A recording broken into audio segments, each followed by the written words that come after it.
Assalamualaikum warahmatullahi wabarakatuh. Kami dari kelompok 2 kelas 4C Manajemen akan mempresentasikan mengenai kependudukan, ketenagakerjaan, serta pengangguran. Nama kelompok dari kelompok 2, yang pertama ada Muhammad Gipari, ada Sarah Amalia Sari sebagai saya sendiri, lalu ada Devi Mutia Wulandari, Lailia Alfajriani, dan Yoga Dikirmansyah. Yang pertama ada mobilitas. Mobilitas bisa berarti suatu gerakan atau perpindahan yang menimbulkan perubahan, sementara sosial berkaitan dengan kehidupan bermasyarakat. Dalam KBBI, mobilitas sosial adalah perubahan kedudukan warga masyarakat yang dari satu ke kelas sosial yang lain. Lalu ada pengertian mobilitas sosial menurut Anthony Giddens. Menurut Anthony Giddens, mobilitas sosial adalah gerakan dari orang per orang dan kelompok-kelompok di antara kedudukan-kedudukan sosial ekonomi yang berbeda. Giddens merupakan sosiolog berkebangsaan Inggris yang dianggap sebagai salah satu kontributor dalam pengembangan ilmu sosiologi modern.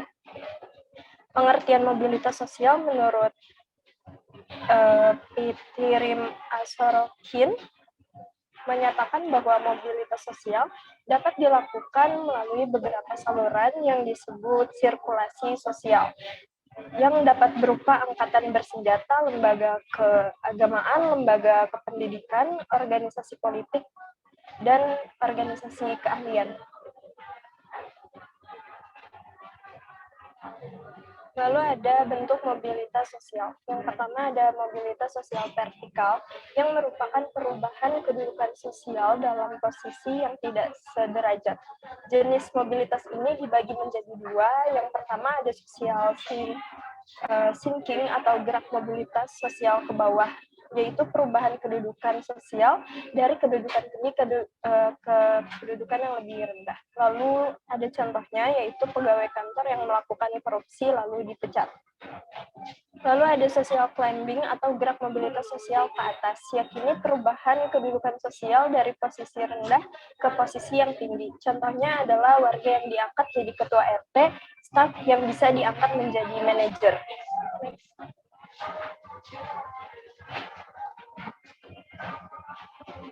Selanjutnya ada mobilitas sosial horizontal. Mobilitas ini adalah yang terjadi karena adanya perubahan kedudukan sosial yang masih dalam posisi sederajat. Lalu ada mobilitas antar generasi yang merupakan mobilitas sosial yang terjadi karena adanya perubahan kedudukan sosial yang berbeda dengan keluarganya. Ada dua macam mobilitas antar generasi, yaitu yang pertama ada mobilitas intergenerasi, yaitu perubahan status sosial yang terjadi di antara beberapa generasi, mulai dari kakek nenek hingga cucu. Contohnya adalah kakek yang bekerja sebagai pedagang, orang tua yang bekerja sebagai buruh pabrik, atau anak yang menjadi guru. Lalu ada mobilitas intergenerasi, yaitu adalah perubahan status sosial yang terjadi di dalam suatu generasi yang sama, mulai dari ayah ibu hingga anaknya. Next. Ada dua jenis fenomena mobilitas tenaga kerja. Mobilitas tenaga kerja secara spasial. Mobilitas tenaga secara spasial menjadi dua jenis, yaitu ada mobilitas secara permanen dan non-permanen. Perbedaannya antara mobilitas permanen dan non-permanen dilihat dari dimensi waktu dan tujuannya. Dikatakan permanen apabila seseorang pindah ke tempat lain dengan tujuan menetap dalam waktu 6 bulan atau lebih. Selain daripada itu, perpindahan seseorang disebut sebagai mobilitas non-permanen. Mobilitas non-permanen dibedakan menjadi mobilitas ulang-alik atau komuter dan sirkuler. Pasar kerja yang fleksibel telah meningkatkan jumlah pekerja yang melakukan melakukan mobilitas non-permanen. Saat ini semakin mudahnya aksesibilitas terhadap transportasi mengubah pola mobilitas menjadi bersifat non-permanen. Selanjutnya, mobilitas tenaga kerja non-spasial merupakan perpindahan dari suatu pekerjaan ke pekerjaan lain, baik menurut sektornya maupun status pekerjaannya. Next. Lalu ada mobilitas pada masa COVID-19. Pada tahun 2020, sebanyak 92,7% pekerja merupakan stayers. Sisanya yaitu sebesar 7,3% merupakan pelaku mobilitas non-permanen. Provinsi dengan stayers berada di bawah angka nasional, yaitu Bali sebesar 92,4%, Jawa Tengah sebesar 91,8%, Jawa Barat sebesar 88,5%, Banten 87,0%, di daerah istimewa Yogyakarta 86,6%, dan DKI Jakarta sebesar 81,7%. Hal ini berarti persentase movers di 6 provinsi tersebut berada di atas angka nasional. Kondisi tersebut terjadi karena kota-kota besar di Indonesia terdapat di provinsi-provinsi tersebut, sehingga terdapat sarana-prasarana yang cukup baik yang mendukung para pekerja untuk melakukan mobilitas baik secara harian, mingguan, maupun bulanan. Lalu ada pandemi COVID-19 berdampak terhadap status bekerja para pekerja. Ditilik dari mobilitas permanen sebesar 47,9% pekerja migran Raisen, sementara tidak bekerja disebabkan oleh COVID-19. Di lain sisi, pekerja mobilitas non-permanen yang berstatus pekerja komuter paling banyak terdampak COVID-19 dibandingkan dengan pekerja sirkuler dan stayer, yaitu 51,8%. Pekerjanya sementara tidak bekerja disebabkan oleh COVID-19. Pandemi ini juga mempengaruhi bagi pendapatan pekerja. Sebagian besar pekerja migran Raisen dan pekerja komuter tidak ada perubahan pendapatan, masing-masing 49,1% dan 54,6%. Meskipun demikian, persentase ini tidak berbeda jauh dengan pekerja yang berkurang pendapatannya dibanding sebelum adanya pandemi, yaitu masing-masing 37,4% dan 39,2%. Selanjutnya, migrasi dalam negeri akan dibacakan oleh teman saya.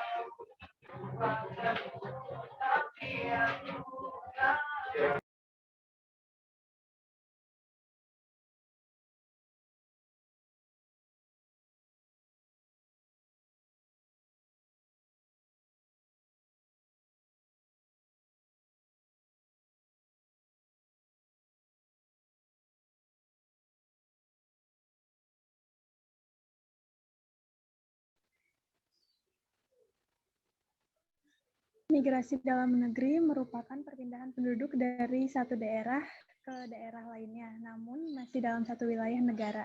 Migrasi yang seperti ini merupakan migrasi kecil, di mana administrasi yang perlu diurus juga tidak sebanyak migrasi antar negara. Migrasi dalam negeri mempunyai beberapa jenis. Jenis-jenis migrasi dalam negeri antara lain sebagai berikut. Next. Transmigrasi. Transmigrasi adalah perpindahan penduduk dari satu pulau maupun provinsi yang padat penduduknya ke pulau atau provinsi yang jarang penduduknya. Transmigrasi ini biasanya adalah program dari pemerintah untuk meratakan produk di suatu negara yang belum merata atau memiliki ketimpangan penduduk yang tinggi di Indonesia sendiri.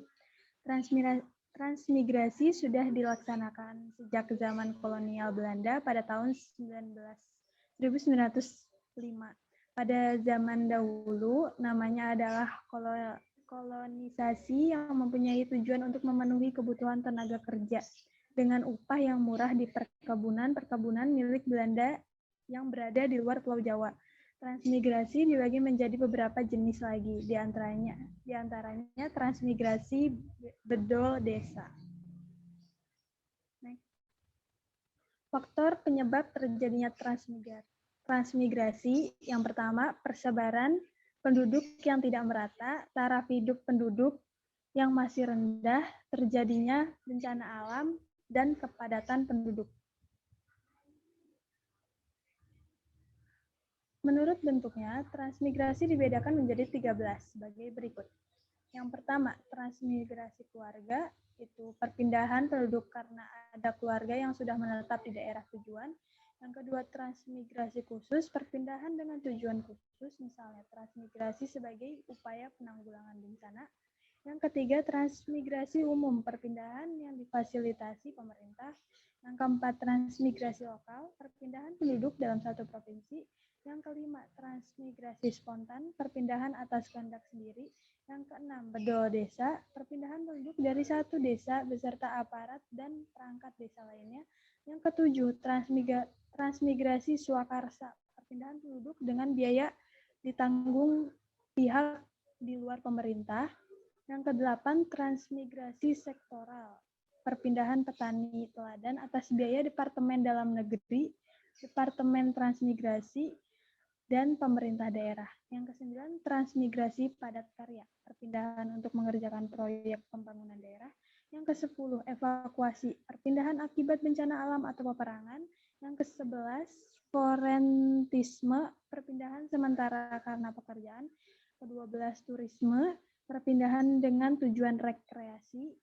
Dan yang terakhir, migrasi musiman, perpindahan sementara karena suatu daerah membutuhkan tenaga kerja dari daerah lain. Contohnya saat panen tebu. Next. Urbanisasi. Selain transmigrasi, migrasi dalam negeri selanjutnya adalah urbanisasi. Urbanisasi merupakan perpindahan penduduk dari desa ke kota dengan tujuan mencari perbaikan penduduk yang lebih tinggi.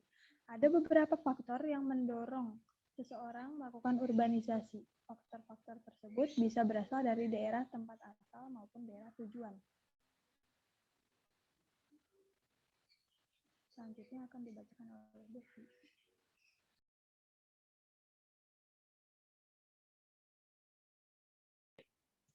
Selanjutnya ada faktor penyebab terjadinya urbanisasi. Yang pertama adalah faktor pendorong dari urbanisasi, yaitu lahan pertanian di desa yang semakin sempit. Yang kedua, semakin sulitnya mendapatkan pekerjaan di desa. Yang ketiga, upah kerja di desa yang rendah. Yang keempat, kurangnya fasilitas yang mendukung keahlian. Kemudian selain faktor pendorong, ada faktor penarik yang berasal dari daerah tujuan. Yang pertama adalah terdapat banyak lapangan kerja di kota. Yang kedua, terdapat fasilitas yang lengkap, serta sarana dan prasarana untuk mendukung keahlian. Yang keempat, daerah perkotaan merupakan pusat berbagai macam kegiatan atau aktivitas. Dan yang terakhir, upah kerja yang lebih tinggi di daerah perkotaan. Next. Selanjutnya ada dampak dari urbanisasi. Yang pertama itu adalah dampak positif urbanisasi, yaitu mengurangi kepadatan penduduk desa. Yang kedua, mengurangi angka pengangguran. Yang ketiga, bertambahnya tenaga kerja untuk memperlancar pembangunan kota. Dan yang keempat, meningkatkan taraf kehidupan penduduk desa karena sebagian pendapatannya kembali ke desa. Selanjutnya ada dampak negatif dari urbanisasi. Yang pertama adalah setiap desa kekurangan tenaga muda. Kedua, kurangnya tenaga kerja terdidik sebagai penggerak pembangunan desa. Yang ketiga, karena mereka menjadi urbanisasi kota-kota besar. Selanjutnya, semakin tinggi kepadatan penduduk perkotaan. Yang keempat, banyak berdirinya rumah-rumah kumuh. Yang kelima, peningkatan angka kemiskinan dan kejahatan. Yang keenam, penurunan ketersediaan air bersih. Dan yang terakhir, bertambahnya tenaga kerja yang kurang terampil. Next.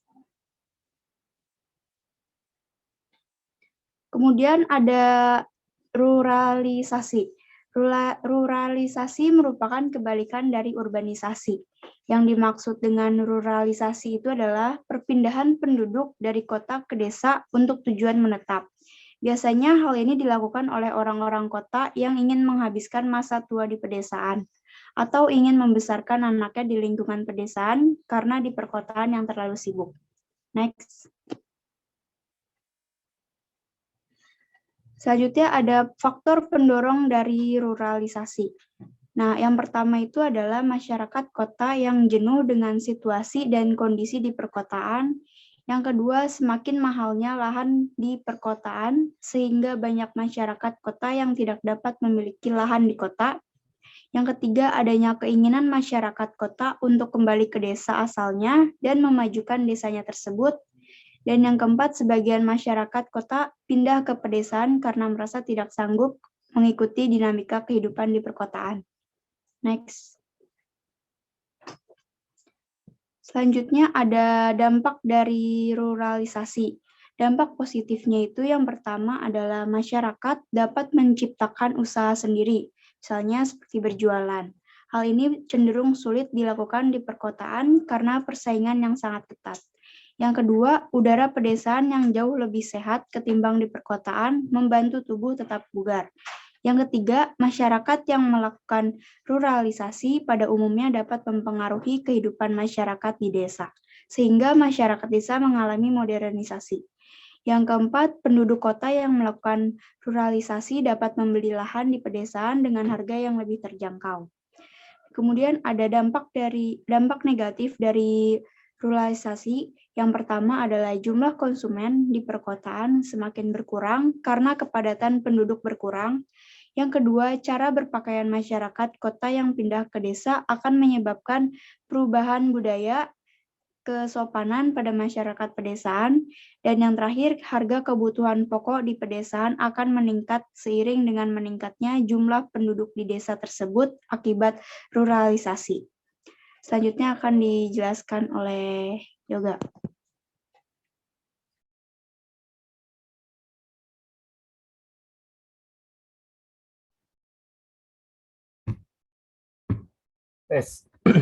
Ya, selanjutnya ada migrasi luar negeri. Migrasi luar negeri adalah perpindahan penduduk dari satu negara ke negara lainnya.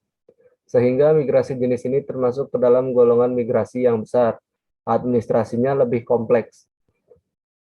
Beberapa jenis migrasi luar negeri antara lain sebagai berikut.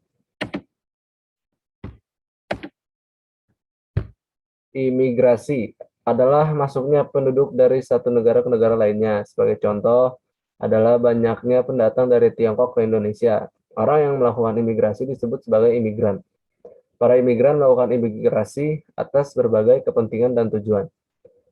Beberapa ada faktor-faktor yang menyebabkan imigrasi. Dikutip dari buku Teori Kependudukan oleh Agustina Bidarti. Berikut ini adalah beberapa faktor penarik yang mendorong terjadinya imigrasi. 1. Adanya kesempatan untuk memasuki lapangan pekerjaan yang cocok. Yang kedua, adanya kesempatan mendapatkan pendapatan yang lebih baik. Yang ketiga, adanya kesempatan mendapatkan pendidikan yang lebih tinggi. Yang keempat, karena keadaan lingkungan dan keadaan hidup yang menyenangkan, misalnya iklim, perumahan, sekolah, dan fasilitas-fasilitas kemasyarakatan lainnya. Yang kelima, adanya tarikan dari orang yang diharapkan sebagai tempat berlindung. Yang keenam, adanya aktivitas-aktivitas di kota besar, tempat-tempat hiburan, pusat kebudayaan, sebagai daya tarik bagi orang-orang dari desa atau kota kecil. Lalu ada dampak positif dari imigrasi. Yang pertama itu bertambahnya jumlah tenaga ahli yang berasal dari para imigrasi asing, terutama dari negara-negara maju. Yang kedua, masuknya modal asing sehingga bisa mempercepat proses pembangunan karena para imigran tersebut menanamkan modalnya di berbagai bidang. Yang ketiga, terjadinya alih teknologi dari tenaga asing kepada tenaga kerja di negara yang didatangi yang diharapkan dapat berjalan dengan baik. Yang keempat, bertambahnya rasa solidaritas antar bangsa. Yang kelima, jumlah pertambahan dan tingkat kepadatan yang menjadi dinamika penduduk di negara asal para imigran menjadi berkurang. Lalu ada dampak negatif dari imigrasi. Yang pertama, masuknya budaya asing yang tidak sesuai dengan budaya dari para imigran. Bila daya tangkap di dalam negeri lemah, dapat merusak budaya di negara tujuan. Yang kedua, terkadang ada imigran yang bertujuan tidak baik seperti pengedar narkoba, bertujuan politik, memata-matai, dan sebagainya. Yang ketiga, menimbulkan kecemburuan sosial antara tenaga kerja asing dengan tenaga kerja dalam negeri. Oleh karena itu, kita harus dapat meningkatkan kemampuan dan keterampilan bangsa kita sehingga mampu bersaing dengan tenaga asing. Yang keempat, menyebabkan peningkatan jumlah, pertambahan, dan tingkat kepadatan penduduk di negara tujuan para imigran. Yang kelima, peningkatan kerawanan keamanan dan keramen sosial di negara tujuan para imigran sebagai dampak dari meningkatnya pengangguran. Di sini ada imigrasi. Jika imigrasi merupakan masuknya penduduk dari satu negara ke negara lain, emigrasi itu merupakan keluarnya penduduk di suatu negara menuju ke negara lain. Dengan demikian, emigrasi ini merupakan kebalikan dari imigrasi. Contohnya, pindahnya kependudukan seorang warga Indonesia ke Arab Saudi untuk bekerja di sana. Banyak di antaranya para tenaga kerja Indonesia TKI untuk mencari lapangan pekerjaan di luar negeri yang dirasa lebih menjanjikan. Setelah itu akan dijelaskan oleh Muhammad Gifari. Faktor pendorong untuk beremigrasi: 1. Kesempatan kerja yang sulit dijangkau, 2. Kurangnya kualitas edukasi, 3. Kurangnya toleransi terhadap ras, agama, kelamin yang berbeda, 4. Ekonomi yang kurang stabil, 5. Konflik militer dan perang. Faktor penarik untuk beremigrasi: 1. Peluang yang lebih baik, 2.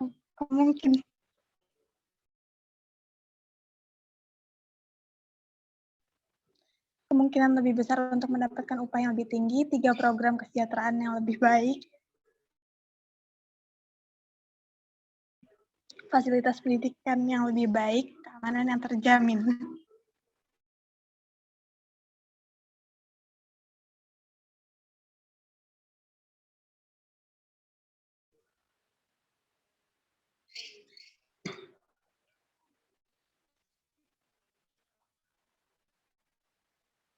Dampak positif emigrasi: meningkatnya hubungan baik di antara kedua negara, wawasan pengetahuan penduduk kedua negara, meningkatnya pendapatan orang-orang yang bekerja di luar negeri, 4. Para emigran yang sering mengirim uang ke rumah, meningkatkan standar hidup keluarga mereka, dan dengan demikian berkontribusi pada ekonomi rumah tangga dan neraca perdagangan negara-negara tersebut.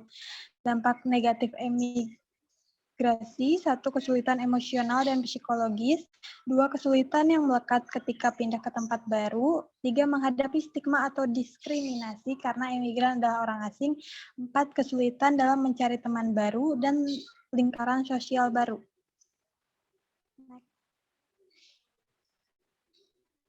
Angkatan kerja, labor force mengacu pada bagian populasi usia kerja yang sedang bekerja plus mereka yang aktif mencari pekerjaan. Populasi usia kerja biasanya merujuk pada mereka yang berusia 16 hingga 64 tahun. Tapi di beberapa negara definisinya mungkin berbeda. Misalnya di Indonesia itu merujuk pada mereka yang berusia 15 tahun ke atas. Next.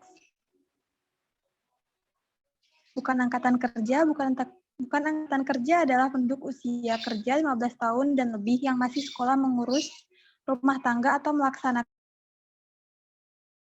kegiatan pribadi. Next. Jenis-jenis pengangguran: ada pengangguran berdasarkan penyebabnya, yaitu struktural, konjungtur, friksional, musiman, teknologi, voluntari. Dan pengangguran berdasarkan sifatnya, yaitu pengangguran terbuka, setengah menganggur, pengangguran terselubung.